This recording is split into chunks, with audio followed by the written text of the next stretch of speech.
pour toute la vie pareil, c'est pas vrai. Il y a des parents. Est-ce qu'il y en a qui sont des parents de même sexe? Hein? Il y en a pas. Bah, ça existe. Aujourd'hui, tu peux te marier avec quelqu'un et il y a plusieurs types de familles, tu vois. Et ce qui compte, c'est que ce soit à chaque fois un projet d'amour.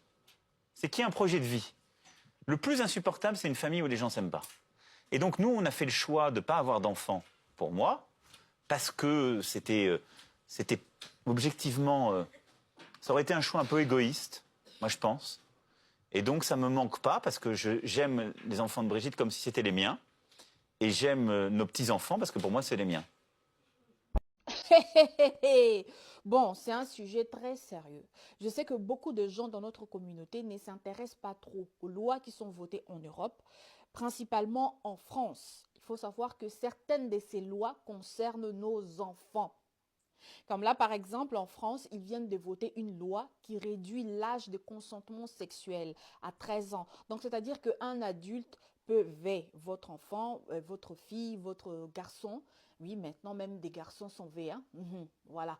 Des 13 ans, ben, il peut se défendre en disant que votre enfant était consentant ou consentante. Donc, ça sera la parole de l'adulte contre celle de l'enfant. Et par là, on voit comment ils arrivent petit à petit à légaliser les pédopédos. On voit et on regarde, on ne fait rien. Comme par exemple, ils ont voté aussi la loi de l'éducation sexuelle à partir de la maternelle. Comment vous allez expliquer à un enfant de 3 ans sur le consentement, son corps, je ne sais pas comment on fait des bébés, je ne sais pas. Pourquoi faire?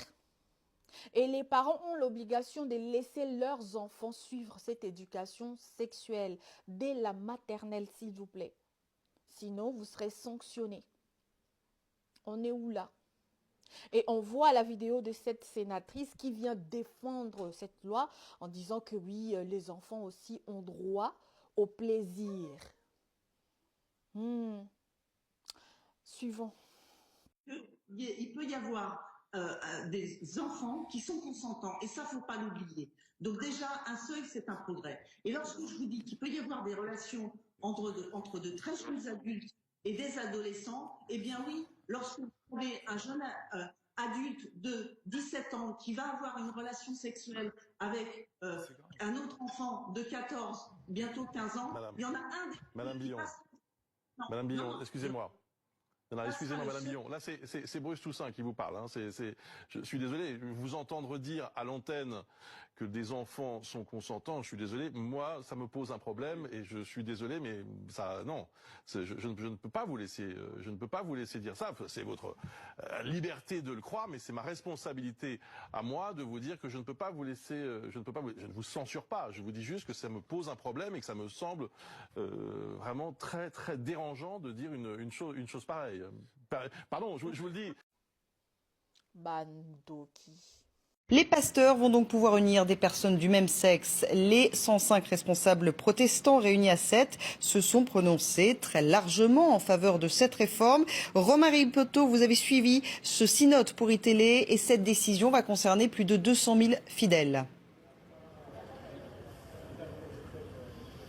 Exactement, près de 250 000 fidèles, puisque cette communauté protestante, l'Église protestante unie de France, eh bien, est la plus importante de France au sein des protestants. Alors le vote a été massif, près de 94% des 105 délégués se sont prononcés en faveur d'une bénédiction des couples de même sexe. Alors cela met un terme à près de 18 mois de débats et de réflexion, puisque tous les protestants ont pu participer à ce débat au niveau des paroisses dans un premier temps, puis ensuite au niveau régional et enfin maintenant depuis 4 jours maintenant au niveau national. C'est donc l'autorisation de la bénédiction pour les couples homosexuels qui a été votée ce matin aux alentours de 11h. Alors je vous rappelle juste, c'est une possibilité aux pasteurs qui est faite, ce n'est pas une obligation. Chaque pasteur et chaque paroisse devront décider s'ils acceptent ou pas de bénir ces unions homosexuelles. En tout cas, je vous propose de terminer avec une phrase, celle de Laurent Schlumberger, qui est le président du Conseil national de l'Église protestante unie de France. Pour notre Église aujourd'hui, c'est une belle journée.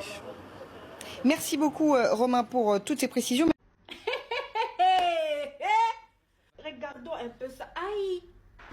Acclamé par une foule de militants conservateurs, Donald Trump arrive en terrain conquis, prêt à s'attaquer à l'un de ses sujets de prédilection. D'un simple trait de plume, dès le premier jour, nous mettrons un terme à la folie transgenre.